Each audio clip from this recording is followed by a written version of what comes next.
शास्त्रकार सांगतो, बहुण पिगुण अनेक दोषोग्रस्त. अनंत गुण जर तुमच्याकडे असेल, पण त्याला एकच जो तुमचा दुर्गुण असतो ना, तो काय करतो, त्या अनंत दोषांचा ग्रास घेतो. म्हणून आपल्या सद्गुणांना दुर्गुणाचा ग्रास करता कामा नये. म्हणून आपल्या शरीरामध्ये, आपल्या अंतःकरणामध्ये कधीच दुर्गुणांना थारा देऊ नका.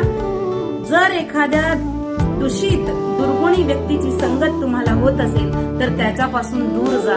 कारण महाराज, सगुण अंगामध्ये यायला, चांगले विचार जीवनामध्ये यायला फार उशीर लागतो, फार तपश्चर्या करावी लागते. पण दुर्गुण अशी गोष्ट आहे, तुम्ही बघा, अभंग पाठ करण्यासाठी किती मेहनत करावी लागते, गायन शिकण्यासाठी किती मेहनत करावी लागते, पण पिक्चरचे गाणे कधी कोणी पाठ करत नाही. अगदी तसंच आहे दुर्गुण आणि सगुणांचं. म्हणून सगुण आत्मसात झालेले असतील तर दुर्गुणांना आपल्या जीवनामध्ये थारा देऊ नका.